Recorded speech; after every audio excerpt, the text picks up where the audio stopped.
Good Erev Shabbos, Bayit family.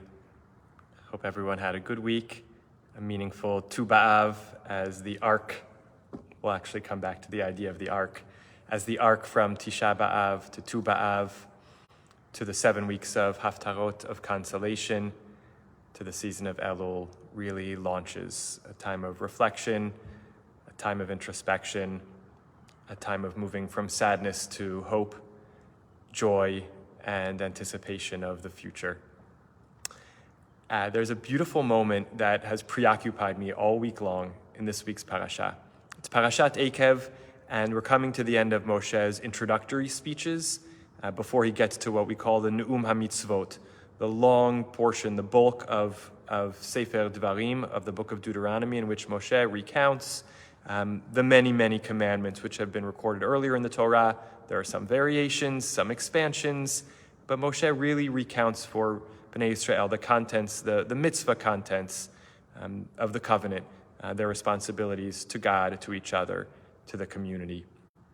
And so we're at the very, very end in these opening parashiot, Dvarim, Va'etchanan, and Eikev, of Moshe's historical recounting and his exhortations, the lessons he's trying to draw from the history of Bnei Israel over the last 40 years to guide them on their journey into Eretz Canaan without him. And he circles back in chapter 9 and chapter 10, Prakim Tet and Yud, to remind Bnei Israel about what happened at Har Sinai with the Chet HaEgel, the sin of the golden calf, Moshe breaking the luchot, the tablets, seeking forgiveness for them, God granting, hewing a new set of tablets, and the reconciliation and new beginning which comes from there. That's really the content of chapters 9 and the beginning of 10 in our parasha. And something completely out of place happens right in the middle. Moshe has been talking about how he sought forgiveness for Bnei Israel, and God invited him to make a new set of tablets, and he did, and he comes down with a new set of tablets, places it in an Aron, in an ark, to hold them, and in a few psukim after that, he goes on to talk about how at that time God set aside Shevet Levi to be servants to God, a sort of a new cadre of ministers to God. But right in between, while Moshe is still recounting what happened at Har Sinai before the 40 years of wandering, there are two psukim that are totally out of place. And the Torah recounts, Uvnei Yisrael, right after having said that Moshe placed the luchot in the Aron, Vayihiyu sham kasher tzivani Adonai, and they were there, they remained there as God commanded me. The Torah continues, Uvnei Yisrael nasu mi be'erot bnei Akan Mosera, sham meit Aharon vayikaver sham, vayichahen Elazar beno tachtav, misham nasu hagudgoda, umin hagudgoda yotvata, eretz nachalei mayim. Bnei Israel went from Be'erot bnei Ya'akan to Mosera. Aharon died there, and his son Elazar took up office of the kahuna in his place, and then they went on to Gudgod, to Yotva, a place of brooks of water.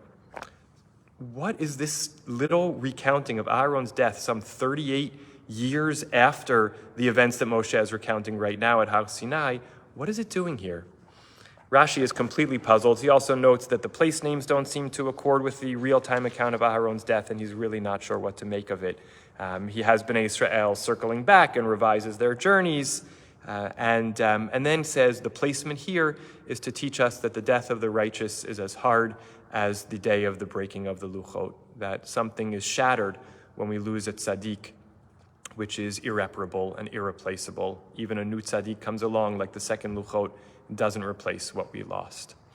Other mafarshim take a different approach, and they say that a couple psukim earlier, in recounting this, Moshe says that God had been angry at Aharon for his role in the golden calf, and Moshe prayed for him.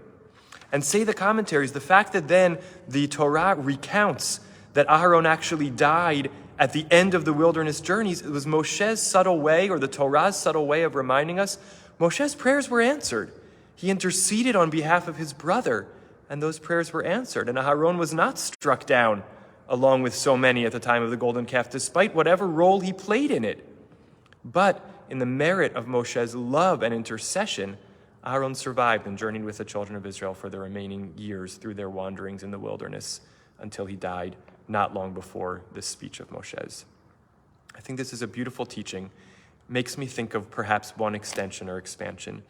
I can't get out of my head the juxtaposition between this extensive set of psukim in the beginning of chapter 10, which talks over and over about the Aron. Va'as Aron atzei shitim. I made an Aron. God commands, Asita lecha Aron eitz, make an Aron of wood. And then, Asima taluchot ba'aron, Moshe says, I placed the tablets in the Aron. And then all of a sudden, Sham meit Aharon. There Aaron died. What the relationship between Ark and Aaron is at a semantic level is something which bears exploration. But the ear is tickled at hearing Aron and Aharon. In fact, I remember when I was growing up, there was a Kohen in our Beit Knesset in Baltimore. Whenever the Shliach Tzibor would recount the Birkat Kohanim in the repetition of the Amidah, say, Barchenu ba'bracha meshuleshet ba'torah k'tuva al yedei Moshe Aron al yedei Moshe avdecha amora mipi Aron uvanav, the blessing which was said by Aron and his sons. The person would always say, don't let it sound like Aron. Make sure you pronounce it Aharon. Just telling us that confusion or that sound comparison is very much in the ear and in the heart. And Aharon was an Aron. Aharon, it's of course my Hebrew name too, really was a container. As someone who Pirkei Avot describes as someone who loved peace, pursued peace, he was someone who could hold conflict. Part of what it is to become someone who makes peace is someone who can hold conflict.